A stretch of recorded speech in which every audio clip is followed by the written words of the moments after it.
dear and glorious president, the dancing queen himself, was prancing around the White House today, bragging about, what a great thing it was that he bathed the White House in the rainbow colors the other night after the Supreme Court decision Friday. And by the way, that was not, just a last minute thing. Go out there and throw some lights on the walls. Oh, this was pre-planned. Oh, yes. What happened at some great expense that we paid for, too, by the way. Right. Go ahead.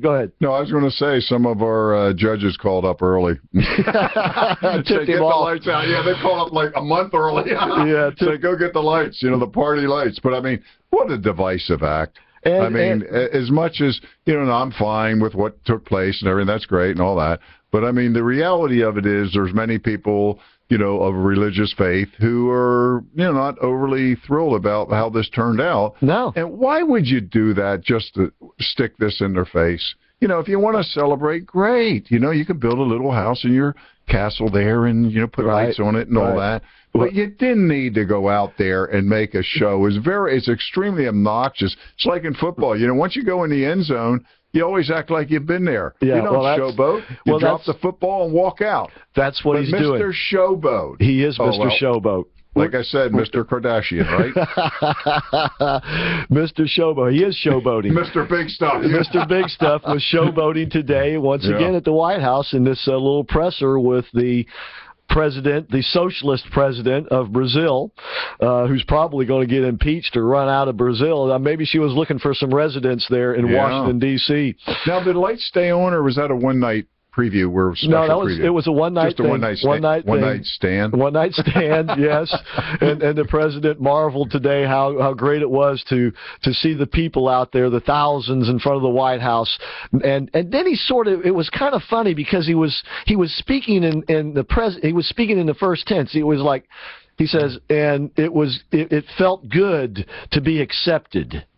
And it felt good, like he was one of them. When I say them, I mean the people out in front of the White House who were presumably, same-sex married people. There have been, backroom rumors about this guy. Well, but he did. It was kind of weird because he spoke in the first tenth. How about the millions that were in church that night? I wonder if they were appreciative of this wonderful scene. Well, he thought it was cool, quote unquote. He thought it was cool. He thought it was a good thing.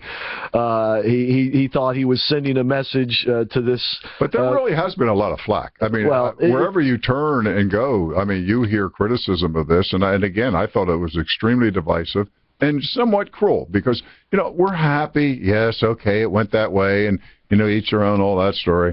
But, the reality of it is there's so many Christians out there that this was just a complete slap in their face.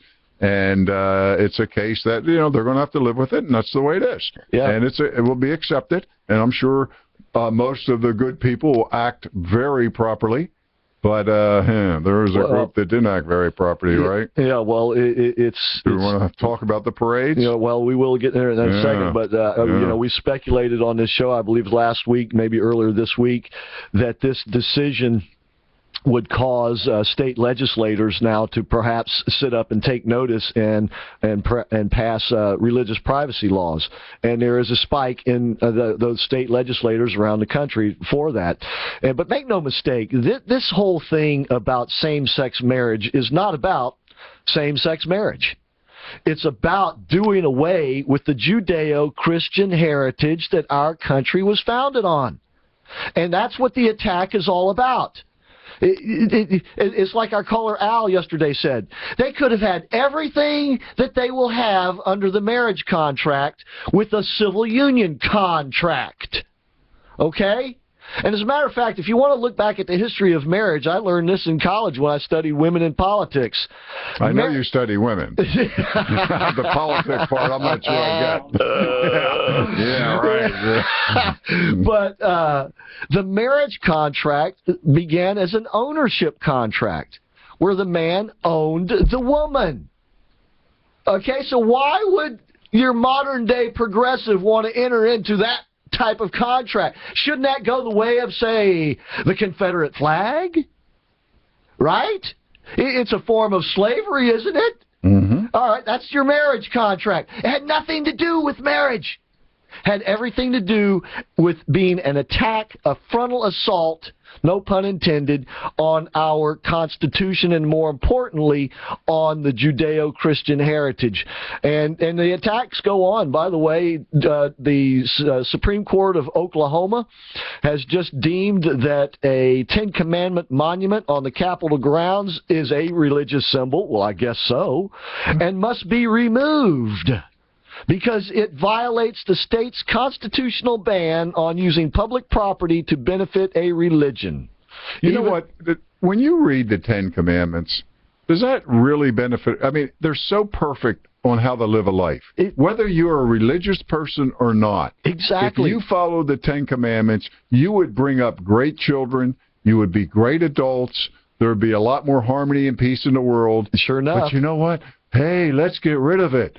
Are you crazy? It's insanity. I mean, it's self-destructive. I look at it as just one of the great guiding lights in the world today. Right. And too bad a certain group don't. How about lying? Right. Which is why the Ten Commandments are on above the front doors of the Supreme Court. And when you go into the courtroom itself, where all the justices sit, they're right there on the wall behind them. So I guess now we're going to have to tear down the Supreme Court building and rebuild it too. Do you think any of the justices ever read them? I mean, after seeing some of those rulings, thou shalt not, oh boy. You know what I mean? They thou shalt not take bribes, thou shalt not. But this is, as I said, but the president's just tweaking our nose. It's like he's got us down, and now he's giving us a red belly. He's tweaking our nose, and you know, what goes around comes around is all I can say. And you do. I mean, I'm talking about industries. You know, I work out every day and play tennis and do all these things. And everybody I hear, I'm afraid, you know, there is going to be a washback, which we talked about. And it'll be interesting to see how it is brought about. When we come back, we're going to tell you some thoughts of Jimmy Carter. Jimmy Carter had another winner, right? Well, he got this one right. He did. I will agree with you 100%. He hit this one right on the head. It's another now you tell me, though. But we'll be right back. 660.